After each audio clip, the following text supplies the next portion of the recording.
Welcome, welcome, welcome. It is Christmas time, it's Hanukkah time, it's holiday time. The happiest time of the year, right? Except for us, we gotta worry about a little bit something extra called diabetes. So today I want to talk to you guys about how you can do your Christmas shopping, Hanukkah shopping, any kind of shopping, or errands in general, right? And how you can take care of your blood sugars while doing so you can focus more on enjoying the season at hand. Let's get to it. I've spent the last 10 years pushing the limits while identifying trends and patterns in my type 1 diabetes management. Follow along as I learn, apply, and share the fitness, nutrition, and lifestyle strategies that I've learned from diabetes experts around the world. The real question is, how can we live fearlessly with diabetes while maintaining stable blood sugars? This podcast is here to give you the answer. My name is Matt Vandervecht, head coach and co-founder of FTF Warrior, and welcome to Pardon My Pancreas. All right, so Christmas, Hanukkah, Black Friday, like all these different places, these times where we are programmed to go shopping, right? Lots of marketing going on.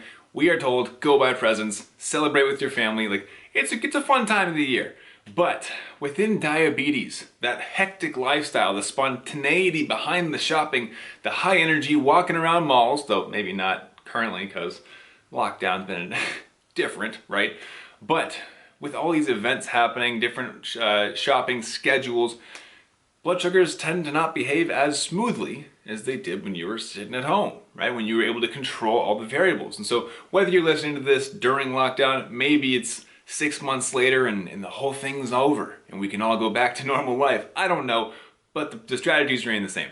And I want to go over how you can approach a spontaneous lifestyle or even a day of shopping or running errands and still maintain stable blood sugar. So what we're looking at here is as you increase the spontaneity level, you have to also increase your ability to adapt or react to situations as they arise. So within diabetes, obviously, as you've heard me say before, consistency will always lead to consistency. So the more consistent you keep your schedule, your meals, your exercise, your sleep, the more consistent your blood sugars are going to remain. It makes them a lot easier to take control of, right? But as we introduce new events in our lives, new spontaneous adventures, new chores that we have to do, running errands, that doesn't always mean it's fun. As you introduce new events in life, it's more difficult to plan ahead for your blood sugar management, right? So if you're trying to get the perfect pre-bolus with the perfect level of activity, but all of a sudden, halfway through your meal, someone bursts through the door. It's your brother, right? And they're like, hey, we gotta go shopping for mom. We forgot our Christmas present and Christmas is in 2 days. Well, okay, that's a priority. We gotta go Christmas shopping for mom, right? And I'm sure a lot of us lightly procrastinated a bit for the Christmas shopping, right? It's in 2 days at the moment this episode goes live. And there might be a few of you who still have some shopping to do. Now granted, a lot of us use the online stores. It's a lot easier to get stuff shipped to you. But let's just say, for argument's sake, you gotta leave the house and there's a bit of activity surrounding the shopping, right? You're walking around town, or if you're going to do errands, you gotta go fill the car up with gas, then you gotta go over to grocery shopping, so you gotta get the family meal ready for the big Christmas dinner, whatever it is. You gotta have a little bit of planning ahead, but in those cases where it's a bit more spontaneous, you gotta be able to adapt. And that's what I want to chat with you guys in this episode about, okay? So in the realm of adapting, and I actually had an amazing conversation with one of my clients last week on our coaching call. He asked, the pre-bolus you mentioned, you take the pre-bolus, is it the same every single time? Quick answer is no. You do not have the exact same pre-bolus for your meals at every single meal. It's going to change, it's going to shift based on the surrounding variables, right? So if we look at, for example, a blood sugar difference, if I'm at 180 milligrams per deciliter, am I going to have the same pre-bolus as I would if I were at 70 milligrams per deciliter? The answer is no, right? I'm going to adjust that because at 180, I need more of a pre-bolus to allow the insulin to start working to bring my blood sugar down to a more acceptable level that's going to help me feel better and function better than I would if I were at 70. 70, I'm already at perfect, I'm kind of bordering on low blood sugar actually. So what I'm aiming to do is reduce the pre-bolus so that I don't go low. Instead, I bring it up a little bit and then kind of stabilize above 100. That's kind of where I like to sit. So the pre-bolus strategy adjusts as we see different variables come into our lives. Now, within that example I gave, right, brother comes bursting through the door, says, we gotta buy mom a present, we totally forgot. And for some reason you have to go to a physical location. Maybe it's like, this place doesn't have an online shop, right? Which, I don't know, it's 2020, about to be 2021. Most places are online. So it's not the perfect example, I get that. But let's just say something comes up, you gotta go. What do? Do you say, no, I gotta finish my meal because I took insulin for this, right? That's an interesting thought, because if you don't finish your meal, you're gonna go low, right? Most likely, as long as your ratios are correct. But if you want to push off that event, now you're hypothetically becoming a burden to somebody else because you have to sit and finish your meal. This is a situation that I've been in at work before, where people are like, dude, we gotta go, right? Whether it's being on set, that's happened before. There's like crew is like, Matt, we gotta film. It's time to go. You're here to get on set. And I'm sitting there like just eating as fast as I can, like my yogurt, my sandwich, and they're like, dude, just put it down. And I'm like, I'm diabetic, I gotta finish this or else I'm not gonna be functional on set. Anyways, we look at these different strategies, right? If I know that I'm going to be spontaneous, or I'm going to be, I guess you can't know if you're going to be spontaneous, scratch that. If you know you're going to be active after a meal, you can adjust your strategies accordingly. So if I know I'm going to go shopping, right? My wife and I went and got mountain bikes a couple weeks ago. Decided we're going to be outdoorsy again. And what better way to social distance than to leave the city and go into the mountains and mountain bike? Why didn't we think of this earlier? So we went and got some mountain bikes. And I knew that when we're going to be shopping for mountain bikes, it was going to be a bit of a journey. It's kind of like running errands. You're active the whole time. So as a result, I reduced my pre-bolus. I made sure that I had sugar on hand. I made sure that I could space out my meals so I wasn't eating as we're driving to those places. So that way the insulin had its chance to start working while my food was absorbing, kept my blood sugars nice and flat, right? I think I stayed between 90 and 110 the whole time, which that doesn't happen 100% of the time. I just want to throw that out there. I'm not perfect. A couple days ago, I went up above 200. It happens, okay? But when you understand how to shift these different levers based on what you expect, it becomes a lot easier to control your blood sugars through different types of activities, through different types of meals, through different life events. But when that spontaneity kicks in, that's where you got to look at, okay, how do I adjust in real time to the things that are being presented to me? I have to go run errands right now. My blood sugar is lower than I would like. What can I do? Well, I already gave my insulin, right? Let's just pretend it was a meal recently. So I can't reduce my bolus insulin, my mealtime insulin. It's too late. Like, that can't be changed. What I can do if I'm on an insulin pump is I can reduce my basal, right? So I'm looking ahead like, okay, I've already taken insulin for my meal, but if I reduce my basal over the next 30 minutes, 60 minutes, whatever it is, that could assist in keeping my blood sugars a little more elevated, above the low threshold. What else can I do? I can eat a little bit extra, right? Maybe I bolused for 50 grams of carbs. Well, maybe I eat 60 instead, right? I kind of preemptively eat more than I should so that my blood sugar runs a little bit higher than what I expected, and then all the activity, of course, is going to bring it down slowly. Now, what I want you to always do, bring sugar with you. No matter what your blood sugar, I don't care if you're at 250, there's a chance that you go, I've seen myself drop 250 down to 75. I'm like, holy cow, right? Activity gives your insulin kind of that extra oomph, that extra push. And sometimes it can drop you pretty quick. So you have to be ready for that. Always bring at least a glucose tab container. So you got something, right? A tube of 10 or whatever. So you're ready for those things. But in the realm of Christmas shopping, I want you to think about it like this. Shopping, in the traditional sense, is walking around a mall, is driving around town, is filling up gas, is adding on extra errands to that Christmas shopping. Maybe you're going grocery shopping now. Maybe you gotta pick up something for little Timmy, your nephew, who wanted a toy bike for Christmas. I don't know. But those types of activities mimic certain types of exercise.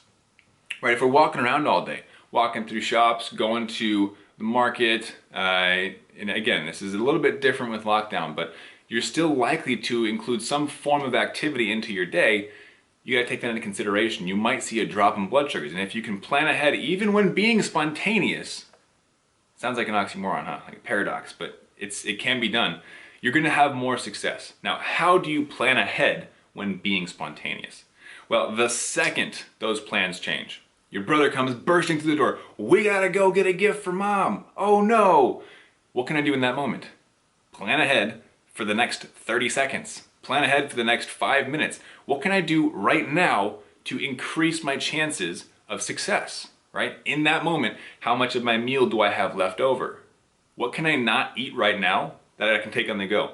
Maybe I stuff my face with as much as I can, grab my shoes, run out the door, and before I run out the door, I grab a juice box. Because I'm pretty sure that with the walking, the activity, the running around town, I'm gonna go low. So I grab a juice box and have it handy, right? And so when we look at a spontaneous event, even if it's I just finished a meal 30 minutes ago and somebody wants to go mountain biking. I didn't have time to plan ahead and reduce my bolus, reduce the mealtime insulin. So what can I do? A reactive strategy, right? So within diabetes management, you've got two key strategies. Proactive, where you're planning ahead, you know what to expect, and you're able to control a lot of the variables. So we got proactive. Second is reactive or adaptive strategy. That's when life comes crashing at you and you go, oh, okay, plans changed, a little bit spontaneous, a little bit of a shift. What can I do now in reaction to what life threw at me? What can I do now in reaction to the plans that were just introduced into my life that I was unaware of before? But hey, I don't want to let diabetes hold me back. So let's go. I just need to react for a second, right? Let me get a second to grab a juice box. Give me a second to set a temporary basal on my insulin pump. Give me a second to plan ahead for this spontaneous event, right? It's very rare that a spontaneous event will hit you and then you have absolutely zero time. Like maybe if you're a firefighter, okay? That's actually a good example. Firefighter, I wanted to be a firefighter for a while. I actually went through years of training and ended up turning down a job so that I could do this full time. But within firefighting, that bell goes off, those tones drop, you're out the door, right? You have very little time. So in situations like that, you plan ahead for the spontaneity before it even arises. I had a chat with a firefighter about this. He said that his captain knows he's type 1 diabetic. He has Gatorades in the engine, right? The truck, fire truck. And they're ready to go for him. So he's got sugar stashed everywhere, in the cabinets of the firehouse, in the bedroom, in the fire truck. Everywhere he goes, there is sugar. That way, if spontaneous events force him into a dangerous situation, he is ready to treat it. So you can plan ahead before spontaneity kicks in, have things set up for your success beforehand, or adapt accordingly. So whether you're running around town or if you're a firefighter waiting for those tones to drop, set yourself up for success, right? In those cases, it's a reactive strategy. It's adaptive. You are adaptive in nature. Something is happening to me. I need to figure out how to set myself up for success.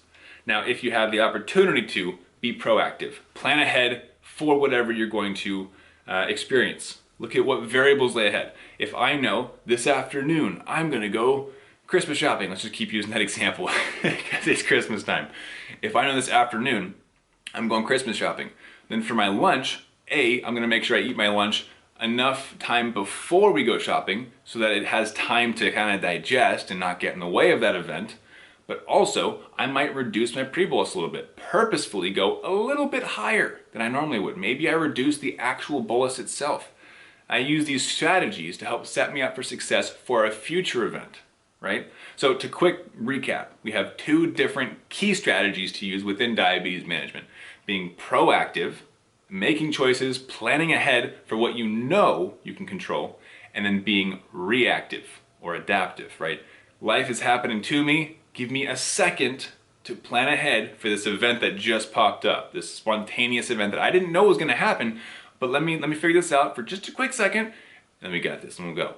So that way you can still participate in these spontaneous events. The family's going to invite you to, friends are going to invite you to. You don't have to miss out on life. Just know which reactive strategies to pull from your magic hat, right? And if you pick out the right strategies at the right time, you're going to have smooth sailing blood sugars. You won't have to worry about the mysterious drop, or maybe I'm going to shoot high to 300. I don't know what's going to happen. I used to live like that. It's no fun. It's very frustrating, and it can be very draining. Pulls your energy, pulls your joy when diabetes is this monstrous beast that is just unpredictable. Instead, hold on to this magic hat of strategies, figure out which ones you got to pull out to be reactive, to enjoy your life to the fullest. All right? Now, I got a Christmas gift for you. I want to mention this quickly because I'm not really announcing this anywhere else just yet. There's an event, a really epic event, probably the biggest event we've ever thrown, coming up in a month. Now this event, it's going to be virtual, right? Because we got some lockdown things still going on. But this event is going to change the way that diabetes management is viewed by the world. Now this event, we've invited 30 plus experts, medical professionals, influencers, leaders in the diabetes space, all living with type 1 diabetes. And we asked them one question that's going to help you control your diabetes more so that it controls you less. Now, the first people who are going to hear about that are those that are on my newsletter list, on my email list. I email people. They're the first ones to know about anything going down. The only way you can get on that email list right now is if you go to diabetesinaction.com, and as a bonus, of course, there's a free training there. So go there, enter your email, that'll automatically add you to my list, and you'll be the first to hear about this massive event, which may or may not be free. But again, first people who are going to hear about that are the one on my email list. The only way / the best way to get on my email list right now is to go to diabetesinaction.com.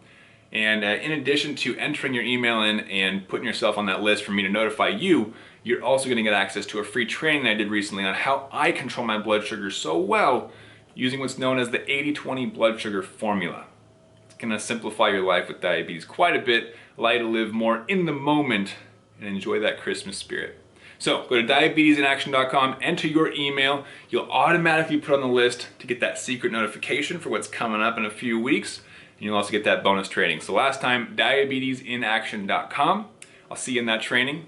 Merry Christmas, Happy Hanukkah, Happy Holidays, whatever you're celebrating. I hope you have an amazing time and keep up the fight.